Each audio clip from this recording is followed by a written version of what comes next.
한 신사가 길을 가다가 길가에 남루 한 차림의 맹인 소녀가 앞이 보이지 않으니 도와달라는 팻말과 함께 깡통을 하나 옆에 놓고 앉아있는 것을 보았습니다. 근데 그 모습이 너무 불쌍히 여겨져서 주머니에서 10,000원을 꺼내서 동전통에 넣었습니다.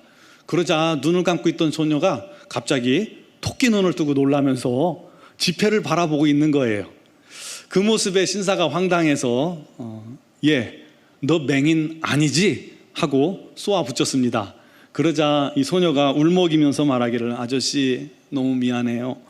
사실 아빠 대신 앉아있는 거예요. 그 말 듣고 나니까 또 이 신사가 쏘아붙인 게 미안해서, 그랬구나. 그럼 아빠는 어디 가시니? 하고 물었습니다. 그러자 소녀가 대답합니다. 저희 아빠는 조금 전에 영화 보러 가셨어요.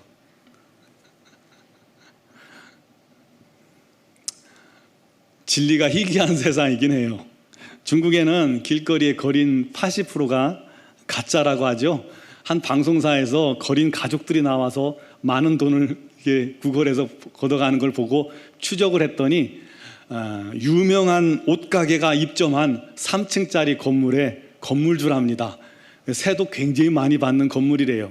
퇴근하면 집에서는 비단 옷을 입고 나와서는 거지 차림을 하고 그렇게 구걸을 한답니다. 그곳이 거지 산업이 호황이라 거지 학원까지 있다는 얘기를 들었어요. 온 세상을 가만히 보면 참 거짓이 가득하다라는 생각이 듭니다. 우리나라도 중국 얘기했지만 우리나라도 다르지 않잖아요. 가진 자나 못 가진 자나 배운 자나 못 배운 자나 다 똑같습니다. 국회의원이나 장관들도 청문회 같은 거 할 때 보면 죄가 다 드러났는데도 아니라고 시치미를 톡 떼고 있잖아요.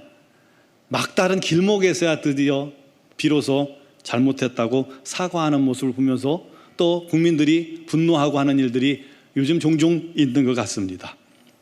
가만히 보면 서로 속고 속이는 세상이 아닌가라는 생각을 할 정도로 온 세상이 그렇게 거짓이 만연합니다. 그런 세상에서 살아가는 우리 그리스도인들에게 성경이 요구하는 것이 뭡니까? 정직이에요. 거짓말하지 말라는 것입니다. 10계명의 9번째 계명도 내 이웃에게 거짓 증거하지 마라 라는 것입니다. 사실 우리 그리스도인들이요, 이 세상에서, 이 어둠의 세상에서, 이 거짓이 가득한 세상에서 거짓말하지 않고 정직하게만 살아도 세상에서 구별된 삶을 살 수 있습니다. 그의 삶이 마치 어두운 가운데 빛이 비추어지는 것처럼 그렇게 눈에 띄게 되는 삶을 살게 될 겁니다. 그런데 문제는 우리 그리스도인들의 삶 속에도 너무나도 자연스럽게 죄의식조차 없이 순간순간 거짓말을 하며 사는 경우가 많이 있다는 것입니다. 여러분, 그건 문제죠. 하나님 앞에서 그리고 우리의 신앙에도 이 거짓말은 큰 걸림돌이기 때문에 문제입니다. 여러분, 거짓말은 죄입니다. 맞죠? 죄입니다. 그런데도 우리는 거짓말의 경중만을 따지고 있어요. 크냐 적냐. 그런데 여러분, 이 거짓말을 판단하는 분이 누구십니까? 하나님이시죠.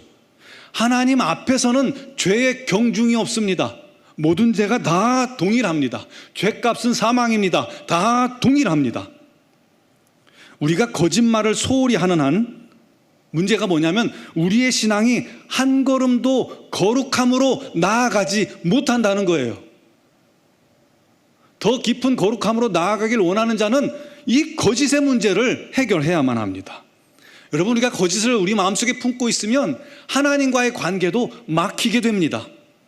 그래서 오늘 말씀을 통해서 우리가 그리스도인의 거짓말이 우리 삶에, 우리 영적 모습에 어떠한 영향을 끼치게 되는지, 그것을 이기려면 어떻게 해야 되는지를 나누려고 합니다.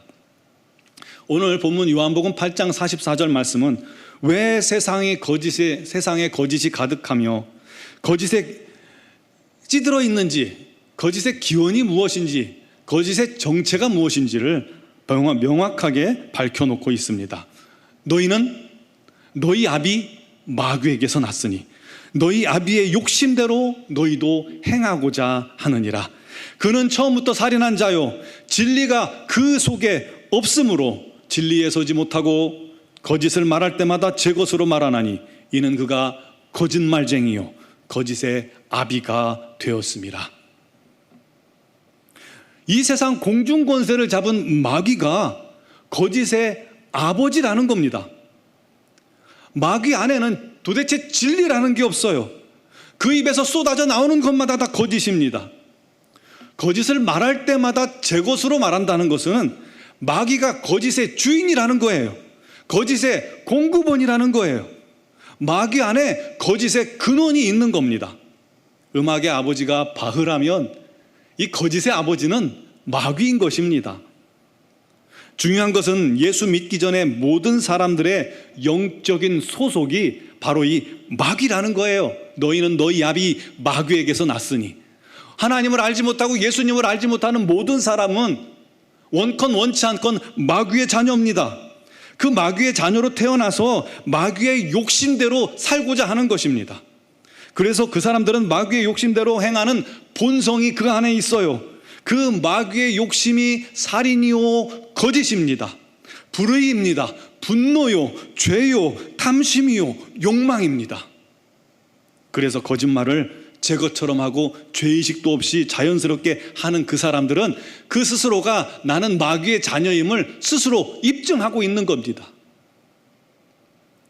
중요한 사실은 우리도 전에는 그 마귀의 자녀로서 그 안에서 거짓된 삶을 거짓을 행하며 살고 있었는데 그런 우리를 예수 그리스도께서 십자가의 보혈로 십자가의 능력으로 그곳에서 건지고 구원하셨다는 사실입니다. 믿습니까? 우리는 죄인이 아니라 하나님의 자녀입니다. 마귀의 자녀가 아니라 하나님의 자녀입니다. 죄인이 아니라 의인입니다. 우리 주님께서 우리를 건지셨어요. 새롭게 하셨어요. 온전케 하셨어요. 죄의 사슬을 끊어버리셨어요. 더 이상 마귀와는 아무 상관없는 자로 만들어 주셨습니다. 죄에 대해서 죽은 자로 삼아 주셨습니다. 그렇다면 그리스도인은 더 이상 마귀의 자녀가 아니니까, 죄에 대해서 죽은 자니까 거짓말을 해서는 안 되는 자들 아닙니까? 오히려 정직한 게 맞죠. 우리가 마땅히 정직해야 합니다.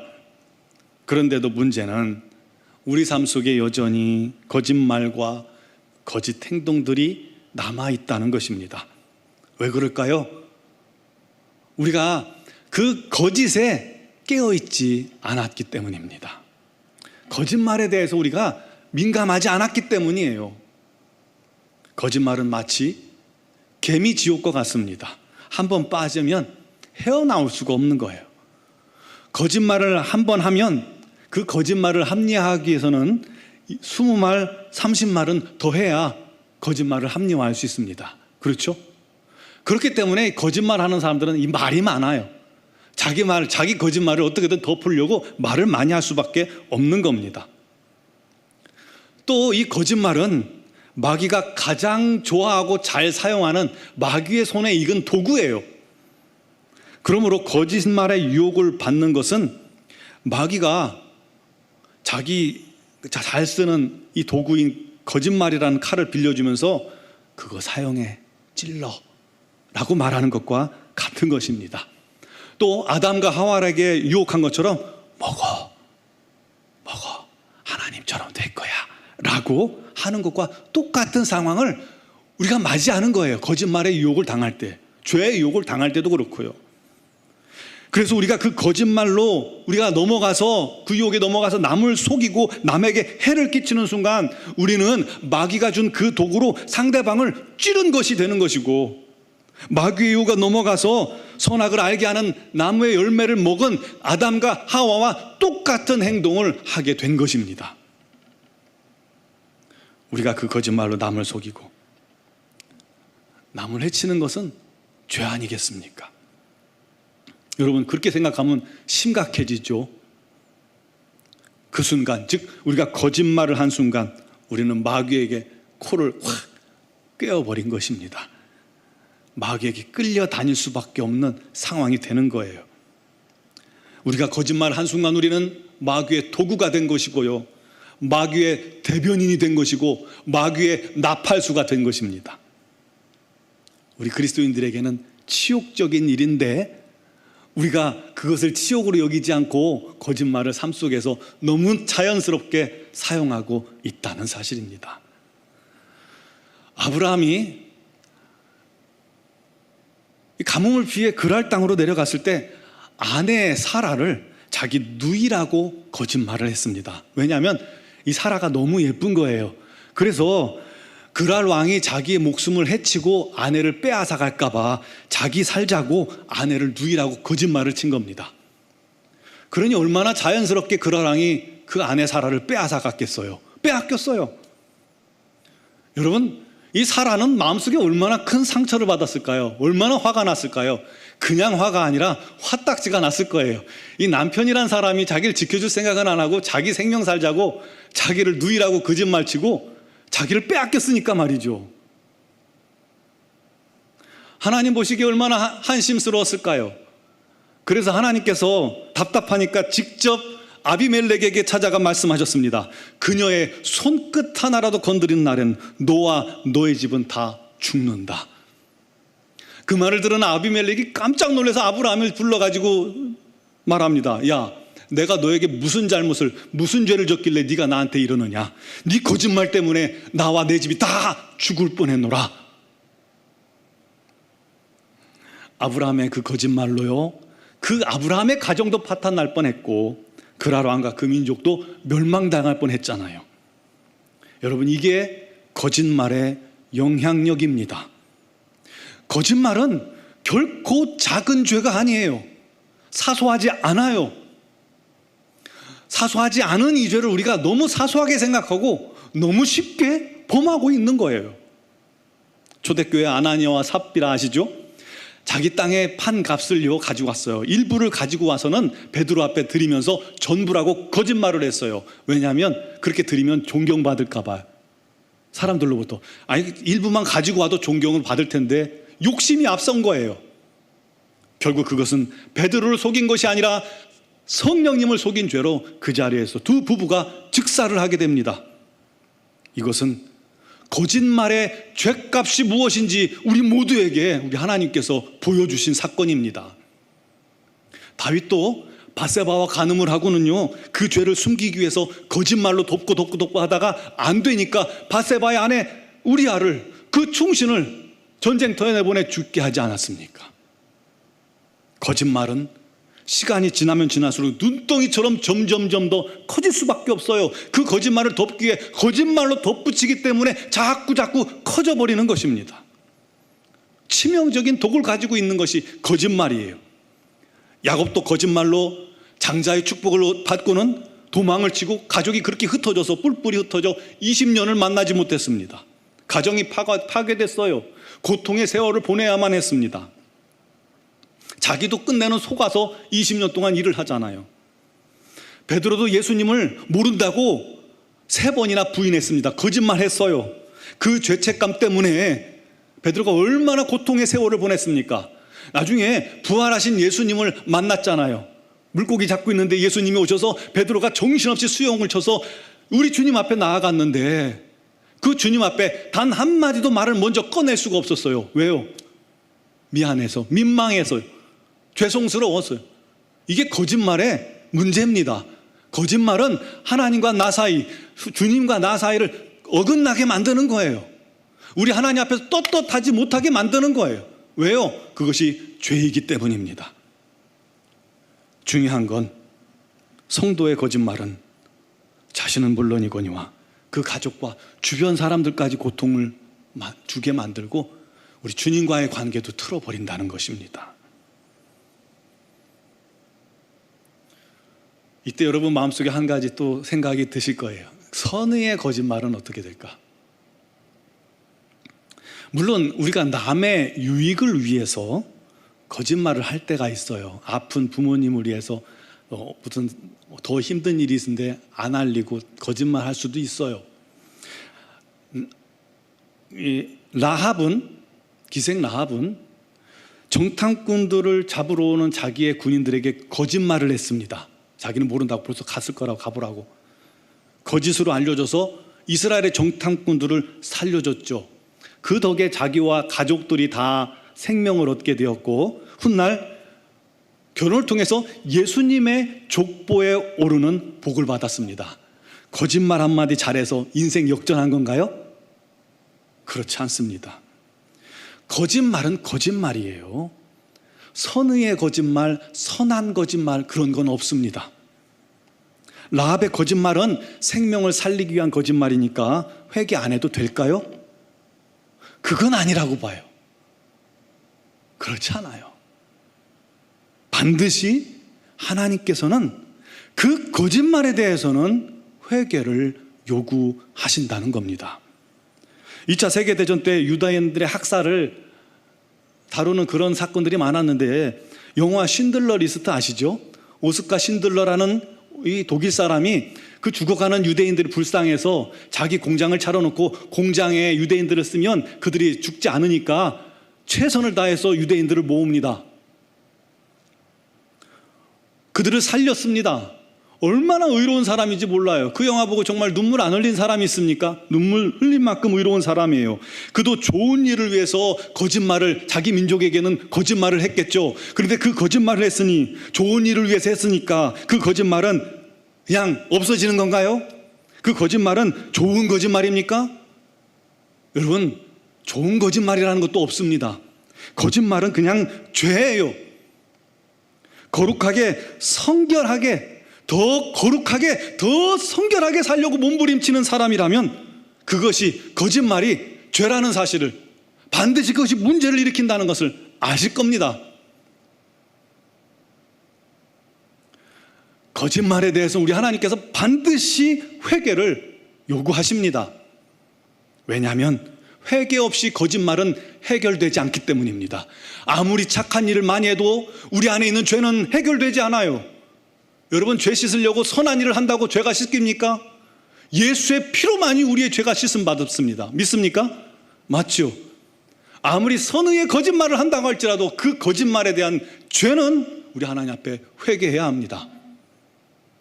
왜냐하면 그것이 우리의 거룩과 성결을 막는 큰 걸림돌이기 때문입니다. 그래서 더 거룩하게 나아가려고, 더 성결하게 나아가려고 애쓰고 노력하는 사람 앞에 딱 마주대하는 것이 바로 뭐냐면 거짓말이라는 거예요. 자기도 모르게 했던 거짓말, 선의의 거짓말, 다 그 안에 또아리처럼 자리 잡고 있기 때문에 그것을 해결해야 우리가 더 거룩으로, 더 성결로 나아갈 수 있는 겁니다. 물론 생명 살리기 위해서 자기를 희생하며 자기의 생명도 아끼지 않고 행한 것은 우리 하나님께서 기억하실 것입니다. 그들에게 칭찬해 주실 거예요. 갚아 주실 거예요. 하지만 거짓말은 회개하도록 요구해 주실 겁니다. 사랑하는 성도 여러분, 문제는 우리의 삶 속에 거짓말이 너무 깊이 들어와 자리 잡고 있다는 것입니다. 거짓말 한마디면 벌금을 안 낼 수도 있어요. 유혹이죠? 거짓말 한마디면 지금 이 창피를 모면할 수 있습니다. 거짓말 한마디면 난감한 상황도 벗어날 수 있어요. 거짓말 한마디면 내 죄가 가려질 수 있어요. 그 유혹이 얼마나 달콤합니까? 그때 어떻게 합니까? 그런 거짓의 유혹을 우리가 어떻게 지혜롭게 이겨나갈 수 있을까요?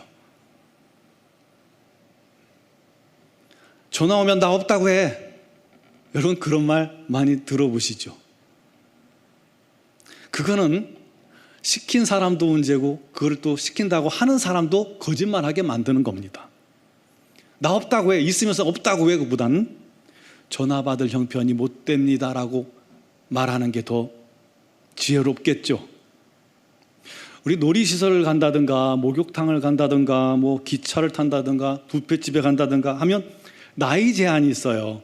어린 아이들은 무료잖아요. 돈을 안 받잖아요. 예를 들어서 뭐 3살 밑으로는 돈을 안 받는다. 그때 아이가 갓 3살을 지났어요. 여러분 어떻게 하시겠습니까? 4살인데 3살 아이처럼 조그만해요. 그때 그런 사람 많을 거예요. 야, 3살이라고 해.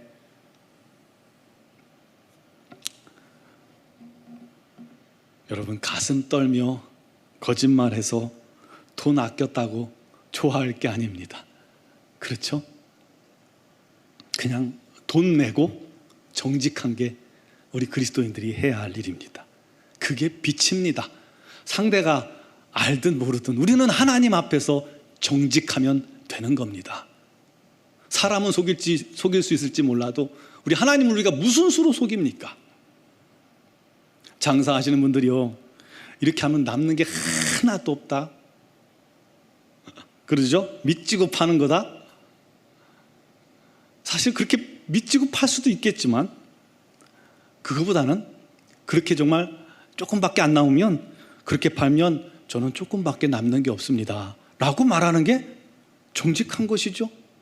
저는 그렇게 말해주는 사람을 많이 봤어요. 얼마나 그 사람에 대해서 신뢰감이 드는지 몰라요. 배달 음식, 요즘 코로나19라 어디 식당을 못 가니까 많이 배달을 시켜 먹는데 이상하게 안 와가지고 전화하면 금방 출발했어요. 갔어요. 그런데 갔는데 5분이면 올 거리인데 10분, 20분이 지나도 안 와요. 기다리는 사람이 많아서 조금 늦습니다, 죄송합니다. 그게 더 정직하고 지혜로운 일 아니겠습니까? 두산 안창호 선생님은 꿈에라도 거짓말했거든 깨어나서 통회하라고 그렇게 선포합니다. 인도의 성자라고 불리는 간디는 기독교인도 아니지만 나라에 유익이 된다 할지라도 거짓말은 하지 말라고 그렇게 가르친답니다. 여러분, 우리는 지혜로워야 합니다. 거짓이 습관이 되면 안 됩니다. 나와 주변과 가족과 공동체를 고통 속으로 몰아 넣을 뿐만 아니라 무너뜨리게 되는 겁니다. 그러므로 거짓에 우리가 깨어 있어야 한다는 것입니다. 여러분, 어떤 손해가 와도 정직하시기를 결단하게 되기를 간절히 바랍니다. 그리고 손해 보세요. 정직을 위해 본 손해는 우리 하나님께서 반드시 갚아주실 것입니다. 정직을 위해서 기도하세요. 기도할 때 거짓말을 이길 수 있는 지혜를 주실 것입니다. 거짓말은 당장은 유익할지 몰라도 하나님과의 관계를 틀어막는다고 아까 말씀드렸죠. 그뿐만 아니에요. 은혜의 길도 막힙니다. 복의 길도 막힙니다. 반대로 우리가 정직하면 지금 당장은 손해볼 수 있고 지금 당장은 민망할 수 있고 혼날 수도 있습니다. 하지만 그 손해가 나중에는 견줄 수 없는 믿음과 신뢰로 돌아온다는 것을 여러분 기억하시기 바랍니다. 캐나다의 총리 장 크레티앙이라는 분이 계셨어요. 이분은 시골 호박이라는 별명이 붙을 정도로 수수하고 또 소탈한 분입니다. 그런데 이분은 선천적으로 한쪽 귀가 들리지 않고 안면마비로 입이 이렇게 틀어졌어요. 그래서 말을 할 때 어눌하답니다. 발음이 어눌합니다. 그런데 그가 신체 장애를 딛고 1993년도에 캐나다의 총리가 되었어요. 97년에는 우리나라도 한번 오셨더라고요. 3번이나 연임됐습니다. 그가 선교를 유세를 다닐 때 이런 일이 있었다고 합니다. 여러분, 저는 언어 장애가 있습니다. 그 때문에 제 생각과 제 의지를 여러분들에게 다 충분히 전하지 못할까 봐 염려됩니다. 인내심을 가지고 저의 발음을 신경 쓰지 마시고 제 말에 담긴 생각과 의지를 들어주시기 바랍니다 하고 그렇게 연설을 했답니다. 그때 회중 중에 한 사람이 일어나서 그렇게 소리쳤대요. 한 나라를 대표하는 총리에게 언어장애는 치명적인 결점 아닙니까? 맞죠. 결점은 맞아요. 근데 그때 크레티앙이 이렇게 대답했다고 합니다. 맞습니다. 나는 말은 잘 못하지만 거짓말은 안 합니다. 그 한마디가 그를 총리로 세워지게 만든 거예요. 그는 40년 동안 정치하며 국민들의 지지를 받았다고 그래요. 나는 말은 잘 못하지만 거짓말은 안 합니다. 그의 정직함과 성실함이 신체적인 그런 결점을 이겨낸 것입니다. 그의 모습이 얼마나 아름답습니까? 얼마나 멋있습니까? 그런 모습이 이제 저와 여러분들, 우리 그리스도인들이 그런 정직함으로 세상에 빛과 소금 되기를 주님의 이름으로 축원합니다. 사랑하는 성도 여러분, 하나님께서 우리에게 주신 축복 중에 하나가 바로 이 언어입니다. 그 귀한 선물로 남의 말이나 하고 욕이나 하고 험담이나 하고 거짓말이나 하고 속이고 그래서야 되겠습니까? 전에 우리 아비가 마귀였을 때는 우리도 그렇게 어쩔 수 없이 살았겠지만 이제 우린 하나님의 자녀입니다. 우리 하나님께서 주의 거룩한 능력으로 예수의 피로 우리의 입을 씻어주셨어요. 정결케 하셨어요. 깨끗게 하셨어요. 그 입으로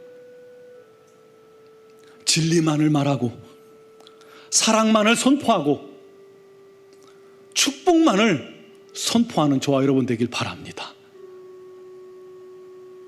그게 하나님의 자녀입니다. 그게 우리가 해야 할 본분입니다. 그렇게 거짓을 배격하고 진리로 우리의 입술을 거룩하게 날마다 유지할 때 그가 성큼 하나님의 그리스도의 장성한 분량으로 나아가게 될 겁니다. 그의 삶이 더 깊은 거룩으로 나아가게 될 것이고요, 하나님과 더 깊이 교제하는 그런 신령한 그리스도인이 될 것입니다. 그런 저와 여러분 되기를 주님의 이름으로 축원합니다.